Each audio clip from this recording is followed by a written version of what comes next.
Mriki Mbak Niken nambani Mas Garing ben ora nesu. Nggih. Kok lak delok yang Niken sing nembang ditabuhi. Ya ora?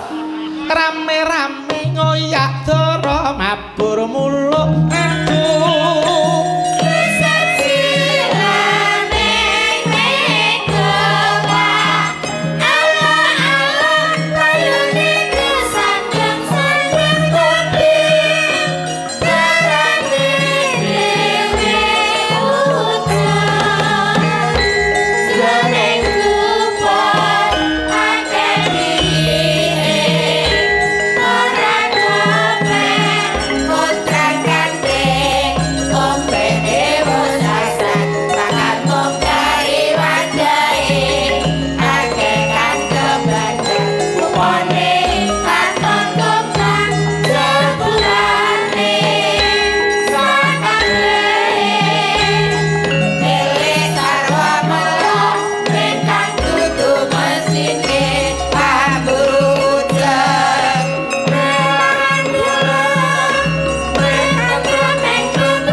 Putune Mbah Gareng, kowe tak anggap bocah sing isih polos, sing iso mengadili keadaan. Ing ngatasé kabeh ditabuhi, kok simbah ora ditabuhi, kowe piye? Saka penemu piye?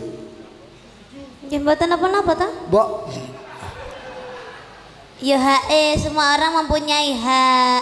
Sampeyan sire-sire. Nek prasaku ki mau sing salah kok sampean to, Mbah. Lho kok sok aku sing salah? Sampeyan nih kebanyakan request. Jadi semua itu manut sesuai dengan requestnya. Sampeyan ketawal wi mau requestnya jelas ya ora mungkin to. Aku ki wis suwe ra numpak kendaraan dadi ora butuh rebues kuwi. Rebues ki rak simpung. Request iki penjaluk. Iya. Nek Mas Bayu kan mau requestnya kan sudah cetak. Yogo-yogo kan sudah menanggapi. Lah aku piye ora itu njaluk. Lah nyuwun pripun? Piye? Nyuwun apa? Nyuwune piye? Awake dhewe iki gen ngerti. Jangan pesen apa karo keluarga, tak sampaikke. Nah. Ada wasiat-wasiat apa? Malah wasiat. Aku rumangsaku ket mau sore iki Bayu ki ngajak patiku. Mboten. Aku ngerti kowe. Mboten. Alah kowe nek aku mati kowe arep ngrebut bojoku. Alah. Wong sikile iki wae kabeh nek. Kok tembungmu ra enak. Bojo kok sikile iki wae kabeh mlaku lak pubeng ngene lho. Wah, wis kok karo aku paling sentimen. Mboten. Wis ora mboten wis pokoke aku. Nduk Niken. Dalem. Panjenengan ki sinau sesindenan wit umur pira, Cahayu? Kawit umur 4 tahun. Lho, kuwi Mas Gareng. 4 tahun wis dididik karo tiang sepuhe dadi seniman utawa seniwati sing hebat. Ayo piye? Arep ngapa ngono kuwi? Moh kok usul ya kleru. Mboten. Ora. Didikan kalau mulai dini sudah dididik itu biasanya pondasinya kuat. Niki sinden lho, ora kok bangunan. Dadi ngene, Mas. Perkara bangunan iki kudu dibedakake karo perkara sinden. Nah, bener. Ya ora Ken? Heeh, kok tekan pondasi ya, Mas ya. Ha iya. Awake dhewe ora gawe pabrik, ora gawe omah. Maksudku, nggih, kalau dididik mulai dasar, iki ora sekolah to iki mesti. Ora sekolah dasar iki wong wis SMA. Piye to? Kowe arep nyere kali aku. Mboten. Ora. Pak, kula ajeng golek dalang liya, Pak. Mriki sing enten wayangan pundi? Njaba nek layar lho. Wayangan kok layar. Kae nek wayange lho digelar kiwa tengen kene lho aku liwat. Aku arep ngandani. Iya, wis mangandani. Pinter Joro Langit kalau tidak disandingkan dengan norma etika ora ana gunane. Nggih. Nah, mula contonen bae iki. Nah, bae ditonyo. Dia ta? Nggih, ditonyo saiki. Contoh, ya. Ditonyo. Iya, dicontoh. Nah, mergo Mbah Gareng iki duwe prinsip, yen kowe ngajeni gawean mbok ngajeni bakale bisa nguripi. Nggih. Wis kebukten saiki. Iki Iki ngerti buktine. Lah kuwi Mbak Niken kuwi no. Mbak Niken kuwi ngopeni gaweane nyatane alhamdulillah iso nggo ragat sekolah dhewe, iso nggo ngumrohke tiyang sepuhe. Lho ora hebat ngono kuwi. Nah, ngono. Yen sing ngendang kae. Kok sentimen harus sing ngendangi apa? Sing gawe rusak irama sing ngendang kuwi kok. Nyapa kuwi pacarku lho. Apa? Kuwi kekasihku lho. Bekakas kaya ngono ki. Ora ngerti. Nanda Dimas Nugroho. Enek Dimase. Lah aku ya ngono Dimas Niken Salindri. Oh, Nanda Dimas Salindri. Oh, piye? Pas ta? Yo ning anu. Kata-kata adalah doa. Yen ana apa-apa tanggung ngendhe. Lho, jodoh iku ora mesti bodho kok. Kaya ngentuk, kaya ngene kok entuk kaya ngono kaya rembulan dirembeti tekek. Lah nyapa? Tak belani ndak. Entuk bojo kaya Mananda ngene iki malah suatu keberkahan. Kok iso? Suatu anugerah lho, Mas. Nan, kowe munggah rene nan, rene nan. Wah, gen jejer karo Niken lho. Sapa ngerti ya ta? Engko ana setan adu pitik liwat. Aduh. Ayo kene. Lho, entuk bojo kaya ngene iki suatu anugerah. Astagfirullah. Jejan iki. Wah, Lho, dagang ngopo terus iki kok buntele kok. Kowe matur nuwun, Pak. Iki, Mas. Oke, matur sembah nuwun. Pak. Pak. Mas. Niki, Pak. Utang duwite. Lah piye to? Kita sudah diberikan sempol. Oh. Aku ya tak anu, enggak Pak niki Pak kagem jenengan. Aku masih aku dikai, aku ora ngekeki. Sebab ngeten, mboten Pak. Sebabe napa kula kok mboten ngekeki. Sebabe niki garenge pun mati, Pak. Pun, matur nuwun ya Pak. Makasih. Pak, kreativitas panjenengan saya hargai. Alhamdulillah aku dikai kentol. Ayo. Mas, kok kentol? Sempol kok kentol. Pak matur nuwun kreativitasnya luar biasa ini. Nggih, terima kasih. Waduh Jan. Bungkus ramah bumi. Oh, nggih. Nanda di Nanda. Kuwi lho ning gurine kuwi lho. Beh. Ayo tak kono jejer kene. Piye Niken? Entuk bojo kaya Nanda? Suatu anugerah. Sebabe Masuk rabi jebret, ya ta? Mas Nanda takon kerja ning luar negeri. Terus? Ya ta kan? Gunane apa rabi karo kowe? Kowe digua alon-alon. Tak kan dadi TKI. Masa urung entuk apa-apa terus kon minggat. Oh, kula niku Ya ora. Nyelot kondang. Ya ora.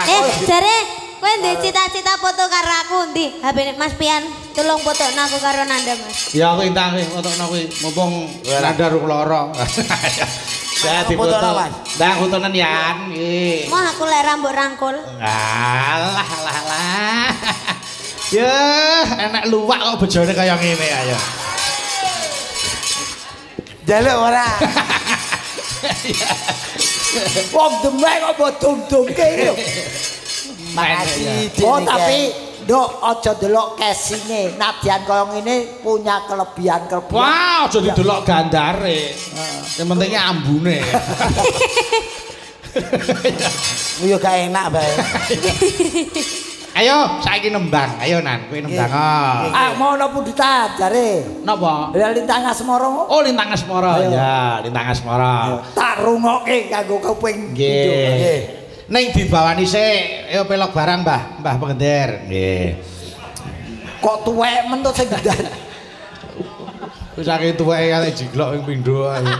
Mas Pandu sing ndang Jaipong sik, Mas Pandu kene. Oh, nyogone. Gegarane wong akrami.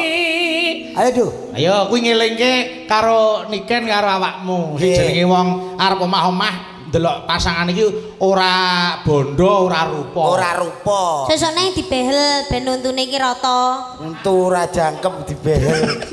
Kuwi iki rekake gawe untu anyar to. Kolu. Kuwi lho bogang meneh. Ceklek untuku. Tangge mangan Kentucky. Untu. Awas sesuk trauma karo Kentucky. Ayo nanti bawani. Siap. Karo gandrung niken kuwi lho ketoke ngandani calon bojomu.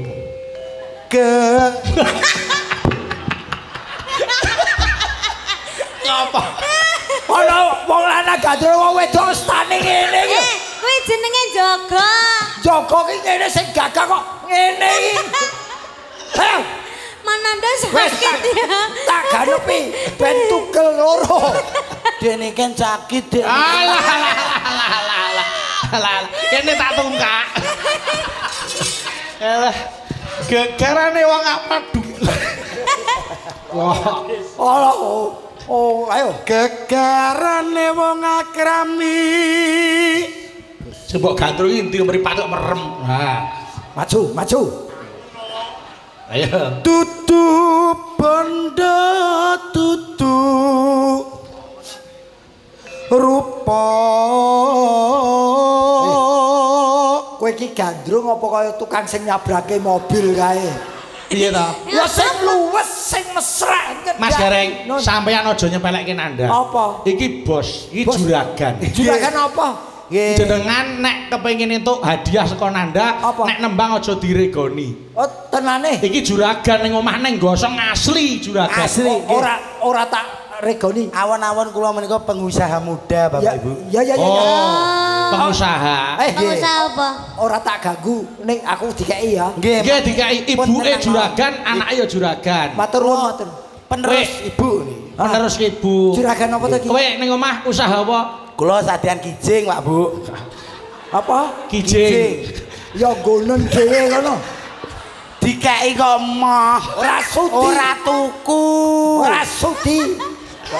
Ora tuku ora iso ngrasake apa ana mayit jedul. Wah kijinge kok nada. Loh, komplit kijing enek. Kijing, mori, kapas, kapur baru, sabun, ciduk, anduk. Ora tuku, ya ranan. Ora Nggih, tuku ya gratis Pak Bayu. Ora tuku ya percuma wong aku ya ora iso ngrasake. Masa belas gak Tapi itu ngrasake. harus dibeli Mas, karena lek jagani lek sak wayah-wayah ngono lho Pak De. Nah, Aku tak golek grup liya. Ora jagane. Sewayang-wayang nek kathoke suwek iki lho. wong dikemuli anget kok mboten burung. Dikemuli anget jare. Ayo. Ning tenan asli dek iki bos kijing tenan. Nggih. Wingi bar bathi lho kan. Bathi kula. Ketoke cilaka ning bathi. Nggih, napa meneh pas corona nika sedina wong 5, 6. Berarti mengharapkan virusnya iki. Ya aja lek iso. Iki kijinge sing dipajangi tabrak wong. Apes. Kijing gak payu suwe lek kaya wabrak wong. Waduh. Min. Ayo. Mboten jaman tumbasi Pak De. Amung ati pawi tane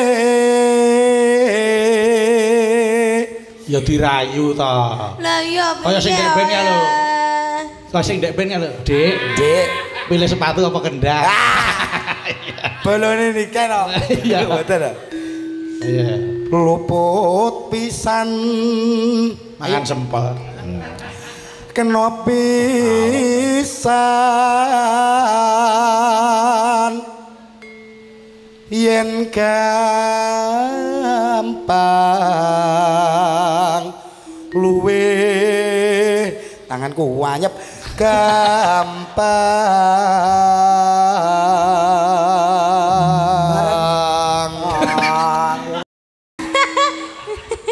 Iya. yen nangel Tanganmu anyep. Tanganmu Kenapa, anyep. Nggih anyep. Hati-hati ndang cepak kijing lho. aja matiku keri angel Ya wis, Keri, ya wis. Ya. Angel. angel ka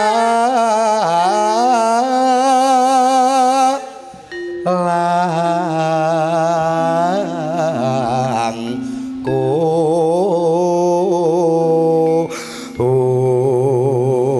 Nyapun dadak ambekan dengar. ambekane gak tutuk dong tan kena tinumbas enak bakul bakso tuku ora cegat. Wis sampean ki enek anake bawa Aku bareng. wakile Bayu. Sing ngedeke ki aku. Kokean nek nothoki kono anu. Ayo. Tan kena tinumbas arta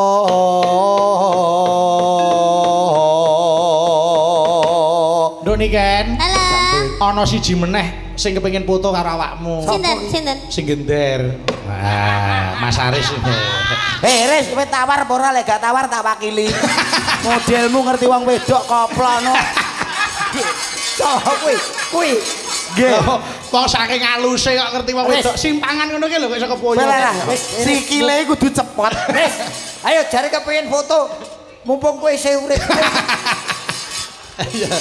Yo, lintang asmara. Wis ngadeg. Ayo. Iya. Dah. Mumpung ana Niken ayo. Ayo.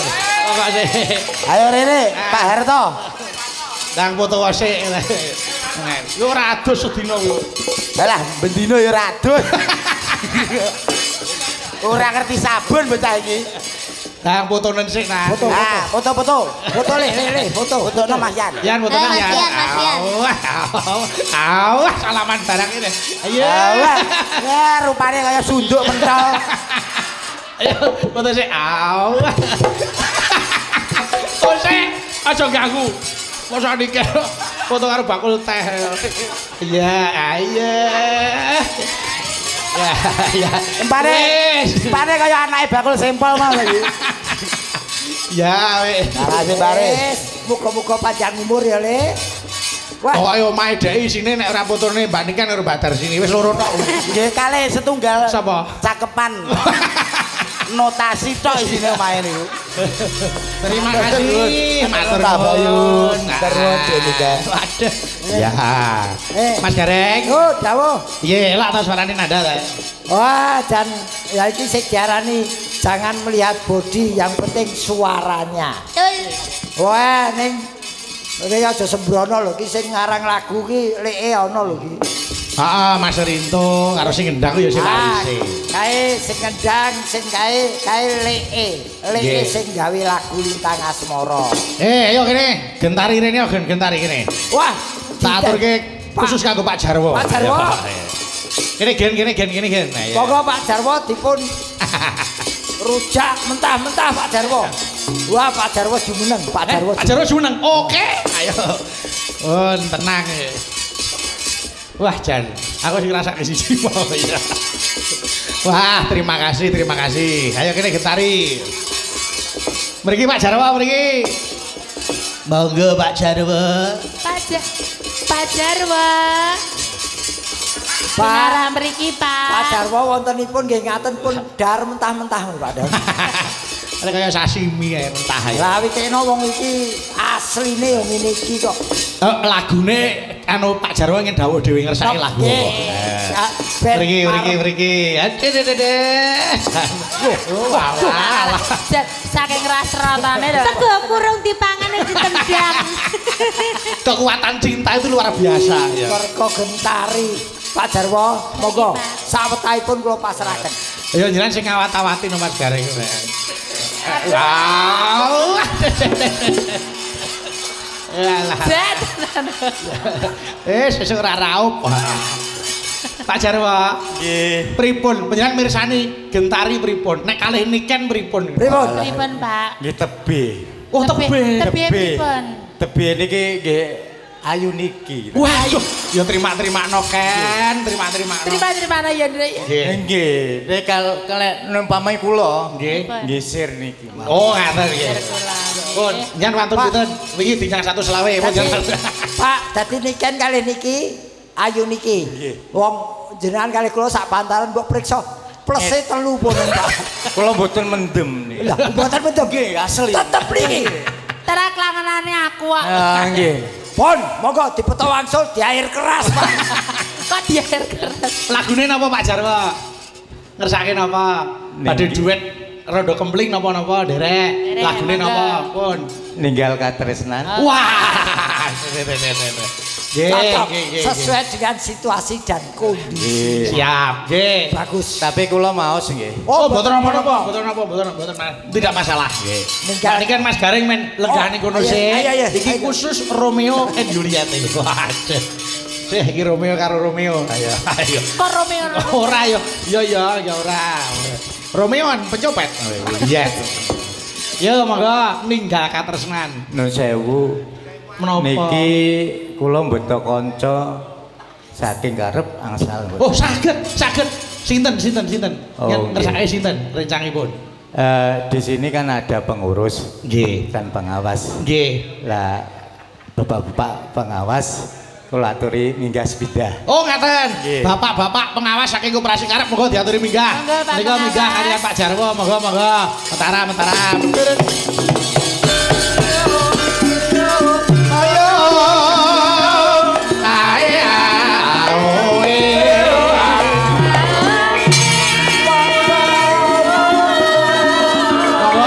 Bapak pengawas. Pundi?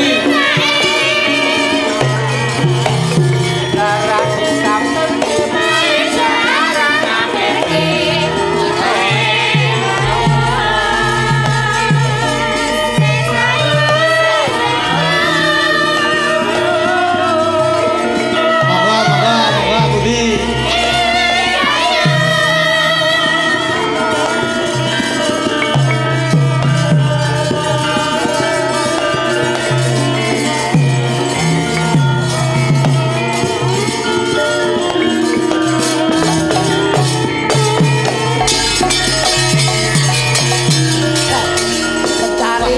Getari siap ya. Pripun? Bengi iki kowe arep dirayah wong telu. Suweneng aku dene. Wonten sekawan, Pak. Oh, Oh, niku ada oh, nggih. perjalanan. Oh, nggih. Nuwun sewu Pak Petro. Pripun Pak Jarwo? Niki kaitane kan ada tambahan lagi. Nggih. Nggih, saking top manajemen. Oh, ngaten. Pak Sopo Nyono. Nggih. Kalih Pak Imam Mukri. Oh, ngaten. Nggih, Pak Sopo Nyono kali Pak Imam Mukri. Kersane niki sepindah ngoten lho, direbut wong 7. Oh, nggih, pun. Mboten napa niku biasane beton niku sak kompi ya. Monggo Bapak, monggo. Dale ngambrol. Monggo mriki, Putih. Ingkang dereng jumeneng monggo mriki. Monggo bentar.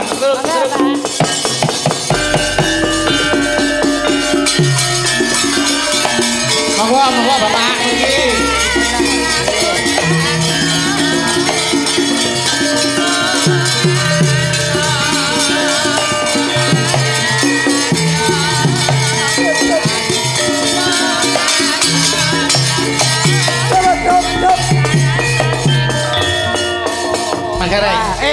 Mas Gareng. Ewo. Sak obah-obahe gentari lho dipirsani Pak Jarwo terus gumun aku iki. Oh. Ya Allah, aku Iki bengi iki. Heeh. Bengi iki gentari tadah. Kadang. Wis pun. Niki mungkin nggih anugerah kangge jenengan sepindah. Napa Oh Pak? nggih. Kula.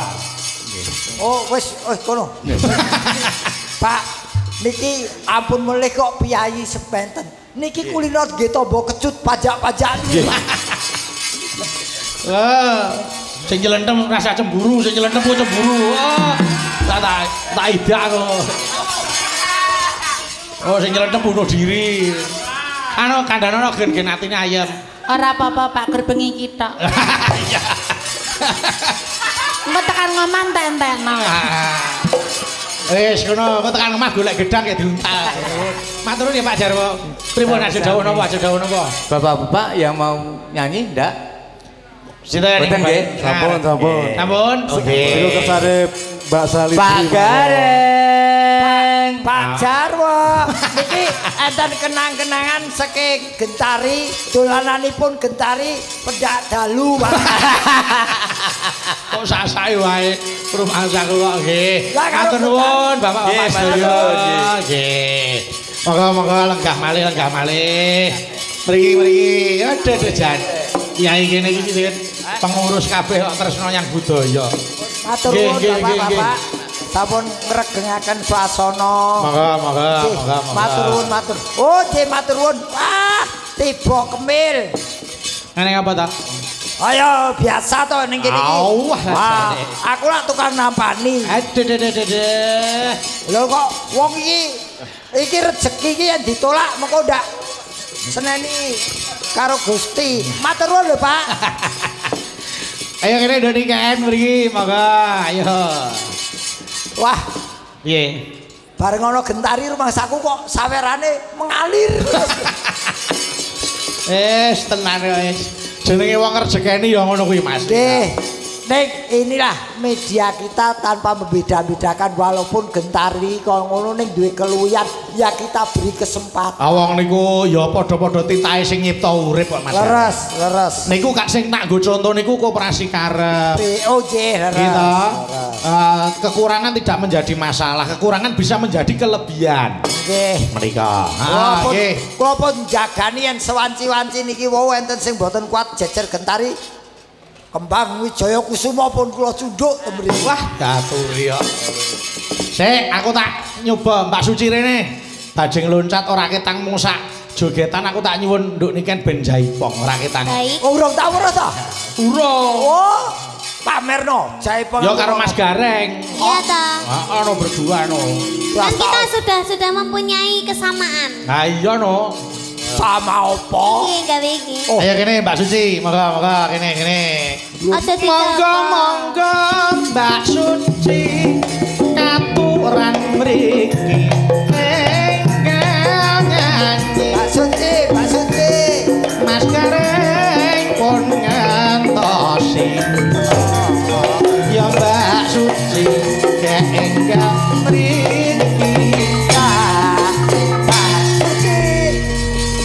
Maka ayo diaturke bajing loncat intro saka Saron, intro Catrik bukane saka Saron. Maka ya men dijogeti nduk niken karo Mas Gareng. Maka ayo.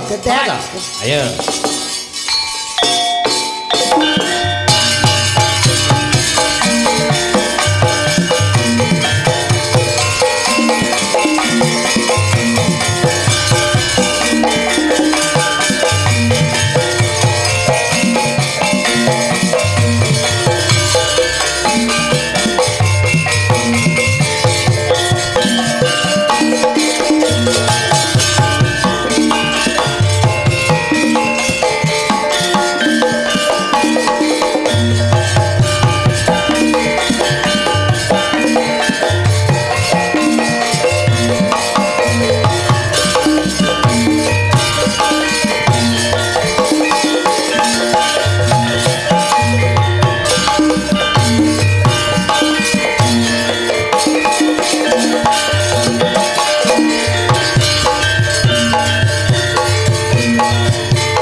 Wis, pancen wis diniati oleh dadi seniwati tenan kok Mas Gareng. Oh, iki sing diarani kadung tengah-tengah ya bacutke. Oh nggih, heeh. Wong sale balik teles batut kebes ya sisa.